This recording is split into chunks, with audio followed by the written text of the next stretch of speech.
Have you ever stepped out of a room carrying a hollow feeling, as if something inside you had just shattered? Someone leaves. No words, no sound of a closing door. Only emptiness remains, cold, silent, stretching deep into your chest. You thought you were strong, but then unanswered messages, recurring memories, they start to echo something unspeakably painful. Not because you still need them, but because a part of you can't let go of the story left unfinished. What hurts, often, is not the loss, but the illusion that it would last forever. Stoicism doesn't ask you to stop feeling. It doesn't teach coldness, indifference, or the denial of love.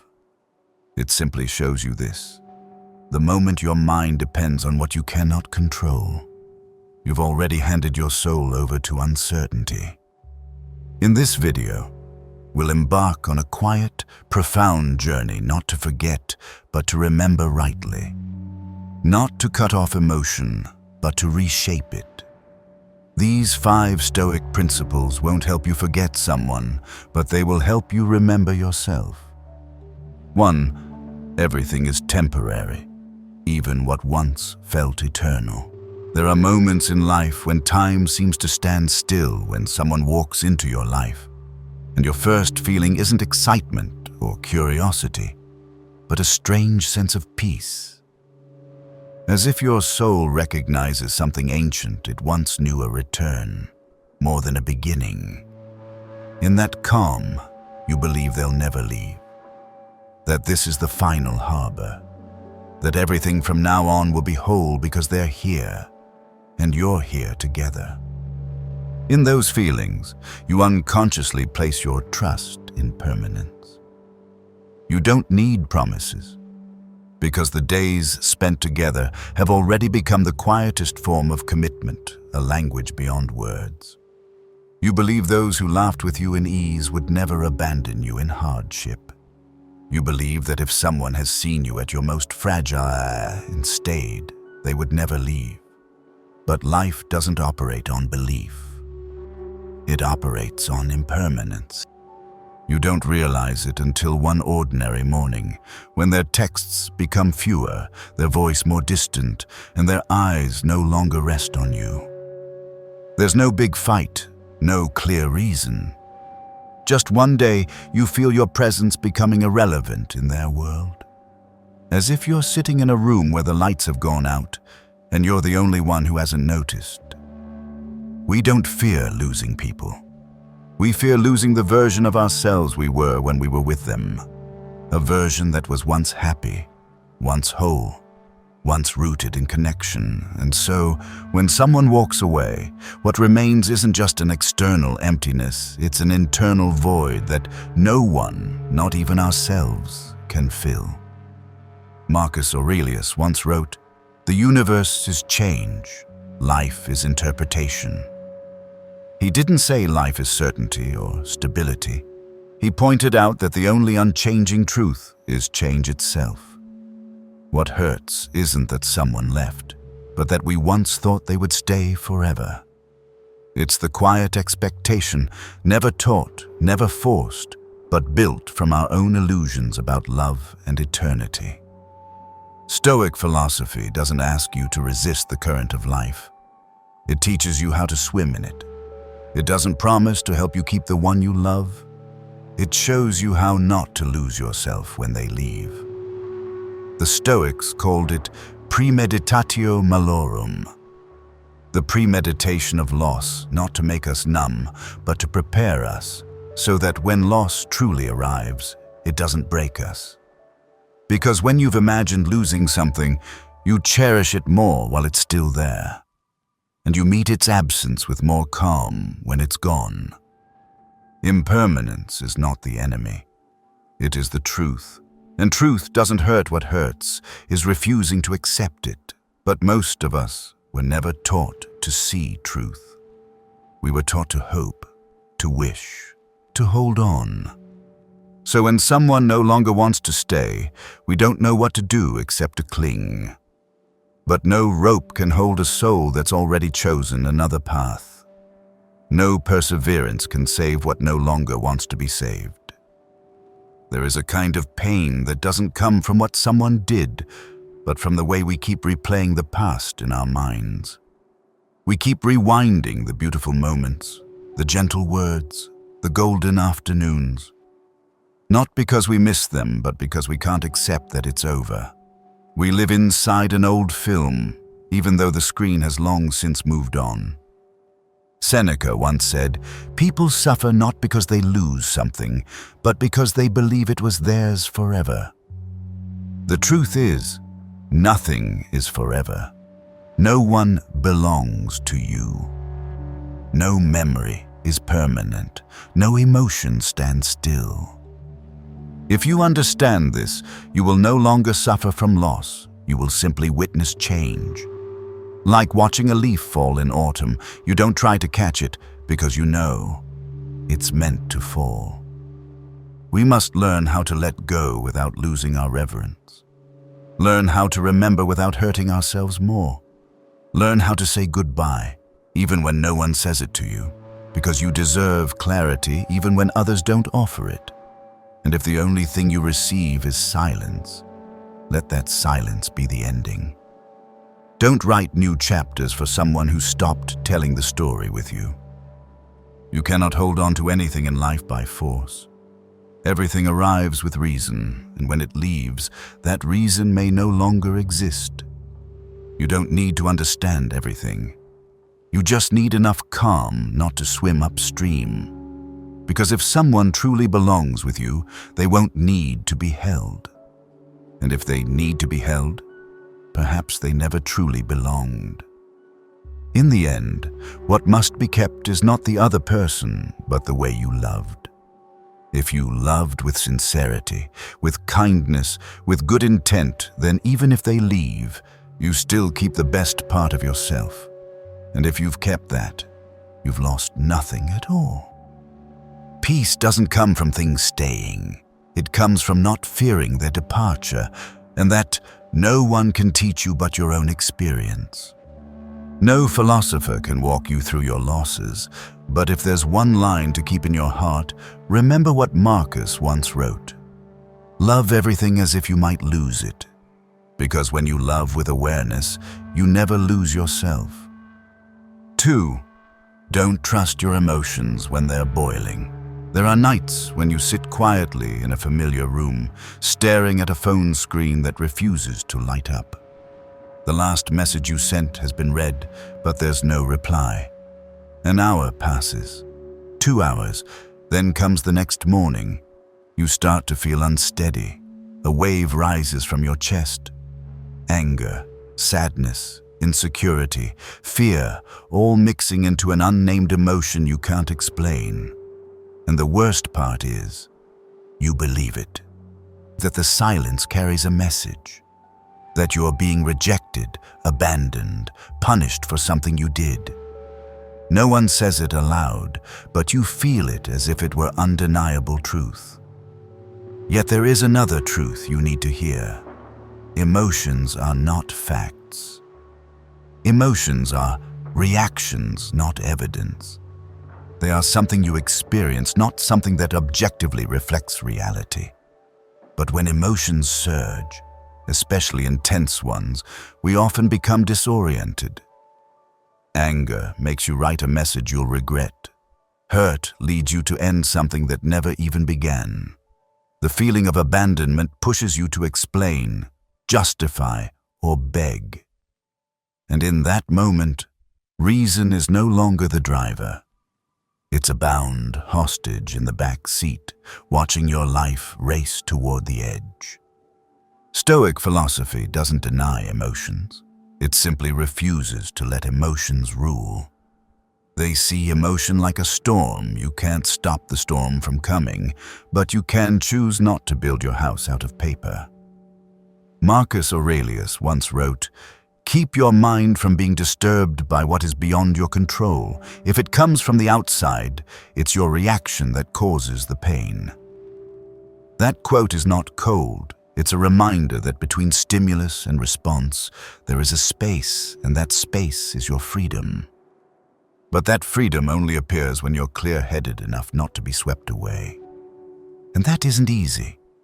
Because when emotions are boiling, they're convincing. They come with their own logic, their own voice, and most importantly, a very real feeling, like a fog that blankets your reason, making it hard to distinguish between what's true and what's simply a reaction. You begin to think, I'm angry, so I must be right.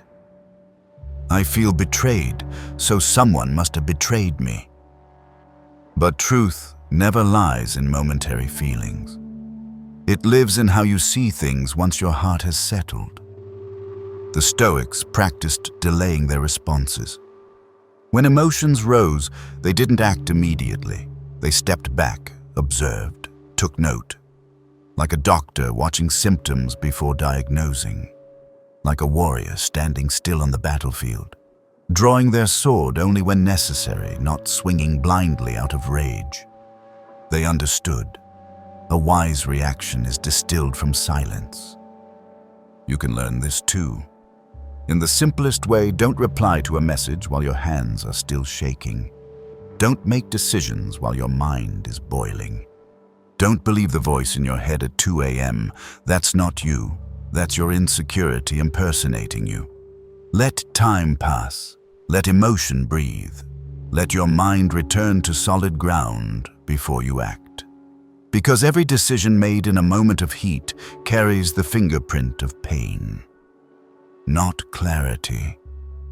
There's a story of a Roman soldier who, returning from battle, found his lover no longer waiting for him. Anger surged within him.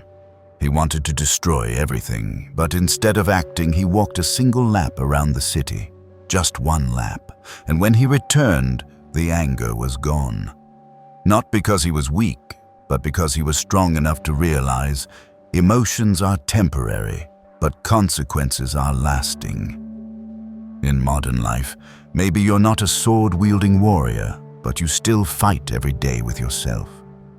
With unnamed feelings, with thoughts that strike like whips on your mind. And in each of those battles, your biggest enemy is not the other person. It's the way you allow emotion to manipulate you. Think back to a time when you acted out of anger. You might have written a long message full of blame. Then, the next morning, you read it and felt ashamed. Or maybe you pulled away in silence, thinking they would realize your worth. But they didn't. And the pain only deepened. These are reactions born from unfiltered emotion. And if you don't learn to pause before reacting, you'll keep wounding yourself over things that don't even exist.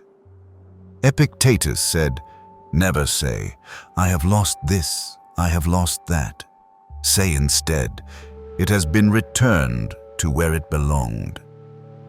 He was speaking of the power to shift perspective, something impossible when you're still ruled by emotion.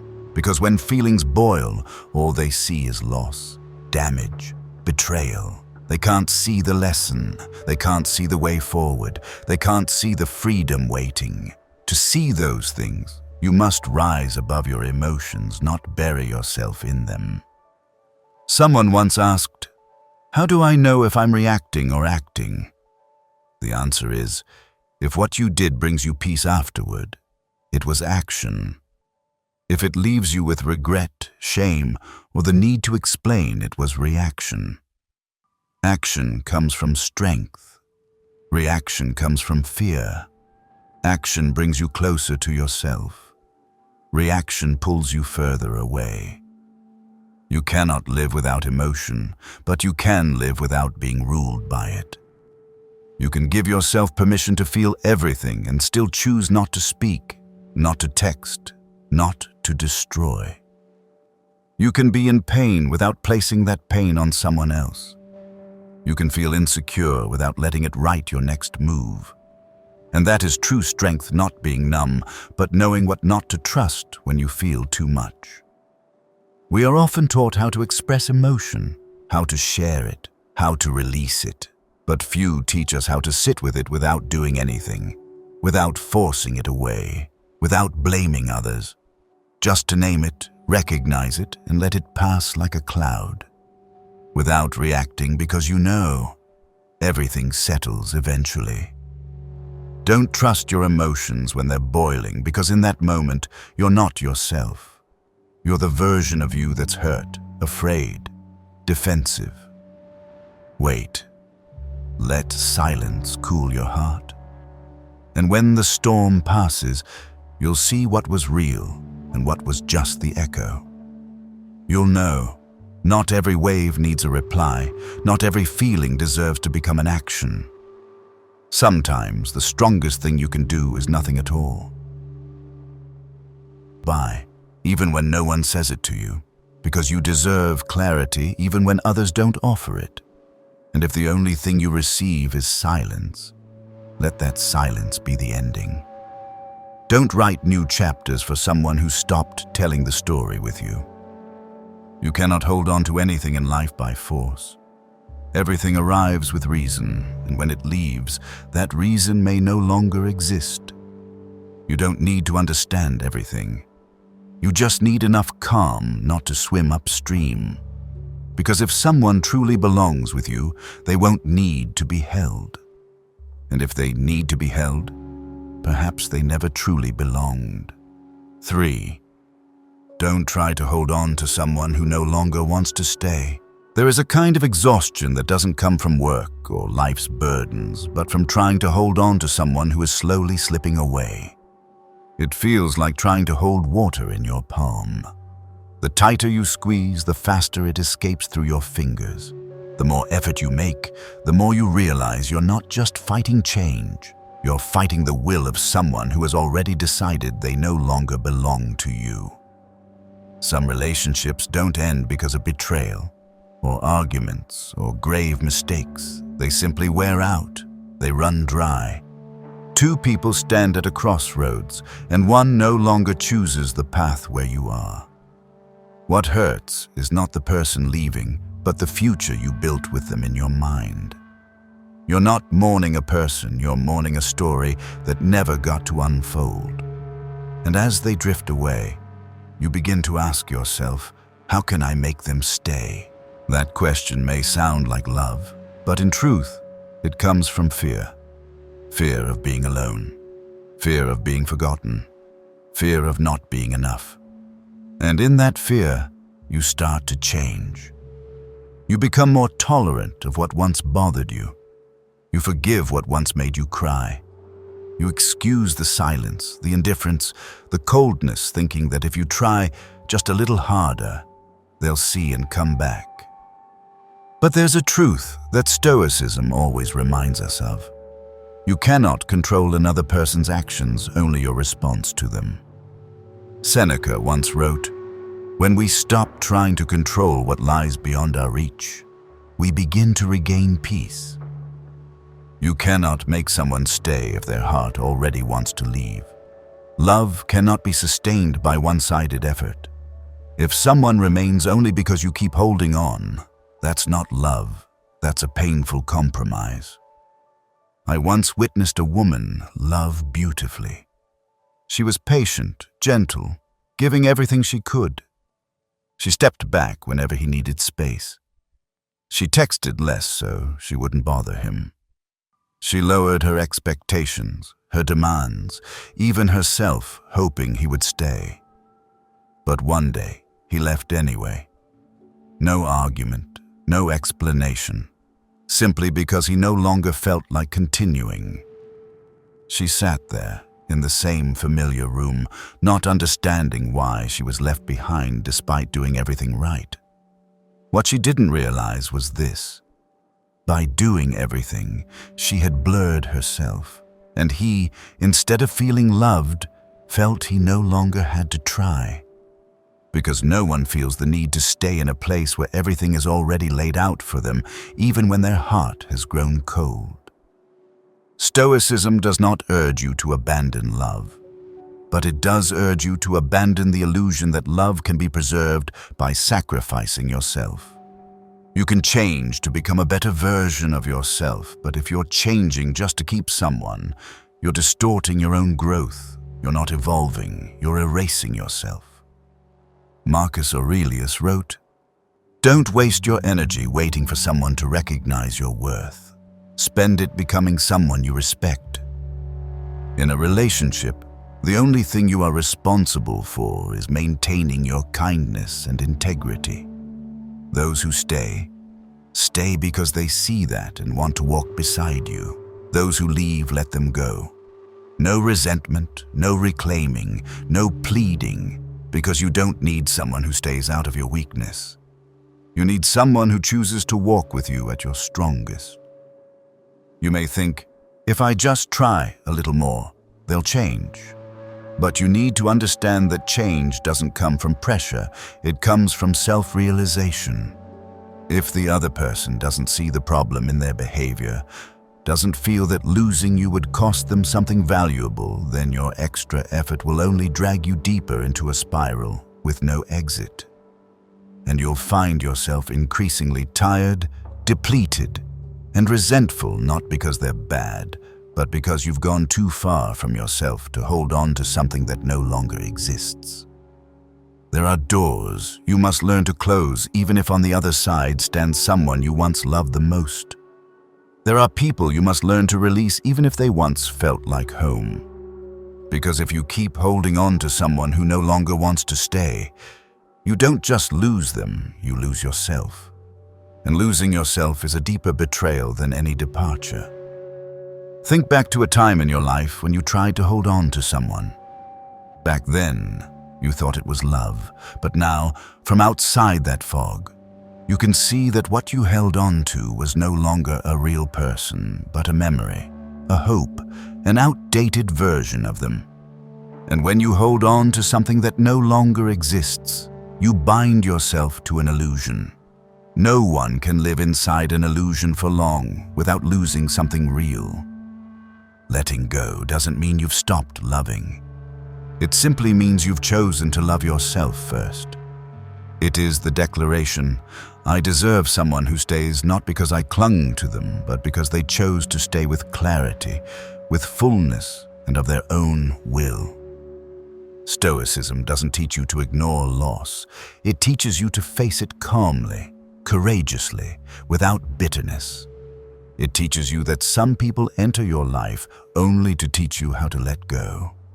That some people we love deeply belong only to one chapter of our story. And that chapter, no matter how beautiful, must end so the story can go on. You don't have to be strong right away, but you must decide not to be weak for someone who no longer wishes to walk with you. And every time you feel the urge to send another message, to ask, are you okay? To bring up old memories. Remember, you're not trying to reconnect. You're seeking validation. And if that validation comes from someone who doesn't want to stay, what value does it hold? There's a kind of silence that doesn't come from the outside, but from within. When you stop explaining, stop trying, stop proving. When you simply sit with yourself, with your sadness, and let it pass like a rain, you will feel lighter. And when you feel lighter, you'll no longer want to hold on, because you'll know what's meant to stay will never need to be held. 4. Learn to detach without becoming emotionless. There's a strange phase that follows a broken heart. You no longer want to talk much, no longer want to ask, no longer want to text first, and no longer feel excited about the things that once brought you joy. Not because you've stopped loving, but because you're exhausted from giving without knowing whether the other person is receiving or quietly discarding it in some nameless place.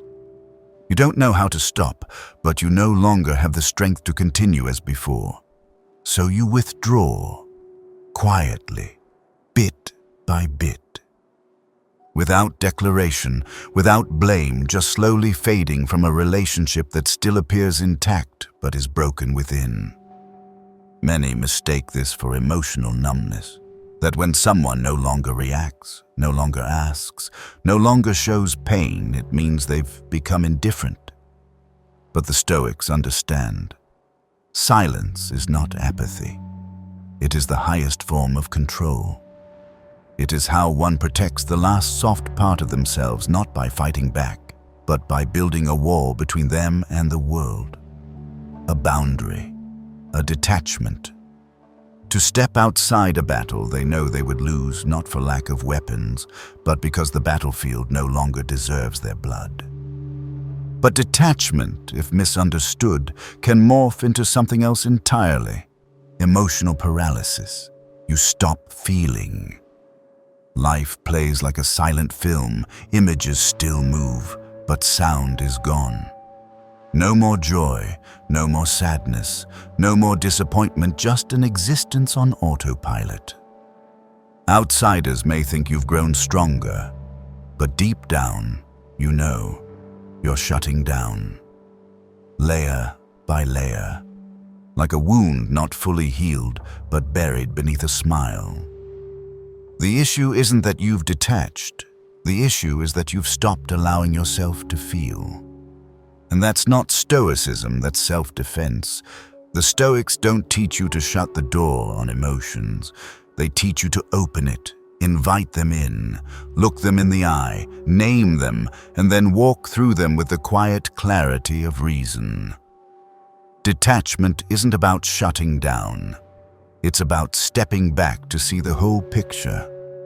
Like an artist who cannot paint with his face pressed against the canvas. He needs distance to see form. And so do you. You need space to see what's happening in your mind, not to deny it, but to understand it more deeply. Someone asked, "How can I love without hurting?" The answer is, you can't. Love, whether deep or shallow, always carries the risk of pain. But what you can do is learn how to hurt without letting pain turn you into someone else. Learn to love without losing yourself. Learn to step away without becoming a walking shell. And to do that, you must understand the line between tranquility and numbness. A tranquil person can look into the eyes of someone who hurt them without hatred. A numb person no longer looks into anyone's eyes because everything has become a blur. You might be confusing the two. You might think you've moved on, when in fact you're just suppressing. You might think you've mastered yourself, when in fact you're just avoiding. The Stoics never avoid pain. They walk into it, through it, and emerge on the other side not as survivors, but as those who have understood the nature of suffering. And once understood, suffering no longer scares them. You don't need to do anything immediately, but you do need to start asking questions. Questions for yourself. What am I truly feeling? Am I withdrawing out of strength or out of fear? Am I detaching to see clearly or to avoid facing the truth? No one but you can answer that, and the answer may be uncomfortable. But that discomfort is necessary, like cleaning a wound before stitching it, painful but healing. There is strength in acknowledging your feelings without being ruled by them.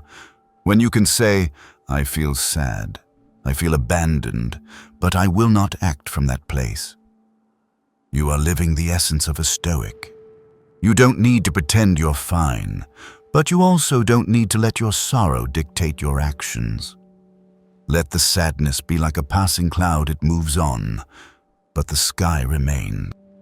You can detach without becoming emotionless if you understand that stillness is not emptiness. It's space for everything within you to be rearranged. It's time to listen to your true inner voice, undisturbed by the noise of expectations, wounds, or others' opinions.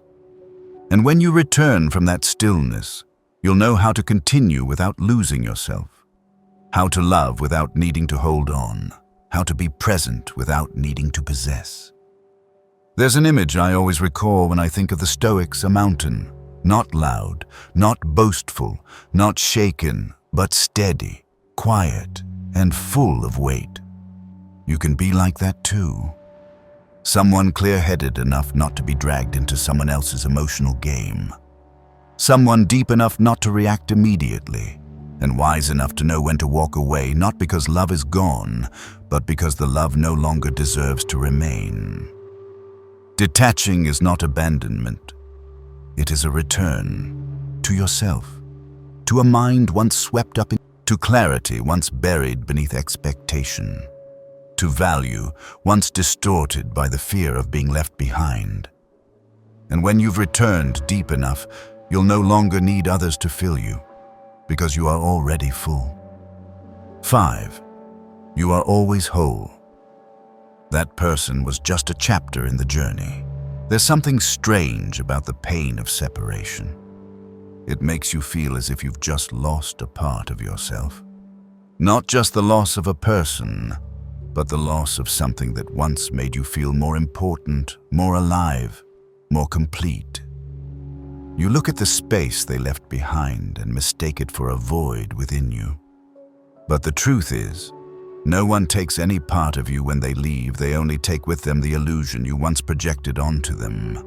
And that illusion, you can remove at any time if you're brave enough to look back at yourself. We grow up in a world that teaches us happiness comes from finding something that someone will arrive and make us whole. Fairy tales, films, love songs. They all build the image of a missing half, as if we were born incomplete and need someone else to fill that gap. But that is a soft illusion laced with danger, because when you believe someone is your other half, you also give them the power to erase you simply by walking away. The Stoics never built their happiness on such unstable ground. Marcus Aurelius wrote, "Your happiness depends on the things you choose within, not on what happens outside." That may sound cold to a heart that's just been broken, but it is the deepest truth. You don't need anyone to be complete. You have always been whole, you just forgot that, because you spent too long seeing yourself through someone else's eyes. There comes a point in the journey of sorrow when you stop and suddenly realize everything that helped you survive the loss didn't come from the outside, not from comforting texts, not from a new person, not from fleeting distractions. It came from the moment you sat alone, looked deeply into the emptiness, and instead of running, you whispered to yourself, "I'm still here." That small sentence becomes the foundation of healing, because it affirms one thing: you did not lose yourself when you lost them. There was a man I once knew. He gave his youth to a love he believed was destiny. They went through the most beautiful years together, building dreams, shaping a future. Then one day, the woman left as gently as she had arrived.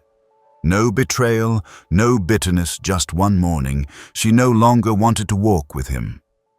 He collapsed. He locked himself in his apartment for weeks, rejecting every call, refusing to eat, to sleep. Friends told him to find someone new, to change his surroundings, to move on. But he did nothing. He just sat there, facing himself, day after day. When I asked why he wasn't trying to get over it, he said only one thing: "I don't want to fool myself by filling this space with something else. I want to know, when everything else is stripped away, what remains of me?" And he found it. Not in a clear answer, but in a quiet, steady feeling that he was still himself, even without her. That relationship didn't define who he was. It was only a chapter in his journey, not the destination. Perhaps, of all the lessons you must learn after a breakup, the hardest is letting go of the belief that you've lost something irreplaceable. You never lost a part of yourself. You only lost the illusion that someone else could define you. And that loss, if you're courageous, becomes a rebirth. Because every time you're left behind is an opportunity to return to the deepest part of yourself, the part that doesn't depend, doesn't tremble, doesn't need to be filled. Remember, people don't come into your life to make you become someone. They simply reflect what you haven't yet seen in yourself. They are mirrors. And when that mirror breaks, You haven't lost your beauty, you've only lost the reflection that temporarily appeared there. That person, no matter how important, is still just a character in your life's chapter. And every chapter must end for the next one to begin. Don't fear the silence after heartbreak. Don't rush to fill it with substitutions. Sit with it. Let it carry you through the layers you built while being with that person. Dependency, expectation, illusions of safety. Let it strip you down. And at the deepest point, you'll touch something unreachable, the part of you that has always been you, even when no one else was there. The Stoics are not strangers to solitude, but they don't see it as an enemy. They converse with it. They step into it as they would enter a familiar room where all noise is gone and the truth becomes sharp.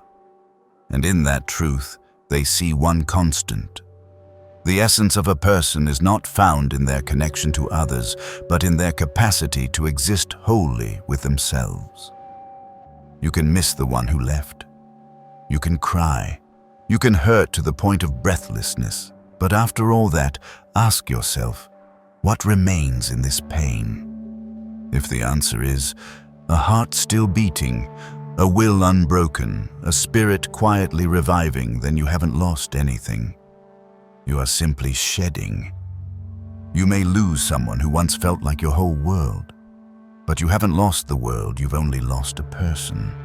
And if your world is built right, it doesn't collapse when someone leaves. It may shake, it may crack, but it will stand. Because it was not built from someone else. It was built from you, from the choices, the values, the principles you hold. I once quietly walked away from a relationship in which I had loved with everything I had. Not because the other person was too awful, nor because I was too good, but because I had come to understand this. Some people simply cannot walk with you to the end, even if they once promised they would. When I left, I wasn't angry, I wasn't regretful, and I didn't need an explanation. The only thing I needed was a return to myself, the self I had long abandoned in my effort to hold on to someone else. I've learned that not everyone who is silent is okay, and not everyone who appears strong is free from pain. But there is a different kind of silence, the kind that doesn't come from resignation, but from understanding. The kind that recognizes, I don't need anyone to validate my worth. That someone not staying doesn't mean I am not worth staying for. And from that day forward, I stopped trying to convince anyone to understand me. I just needed to live in a way that would never make me apologize to myself again.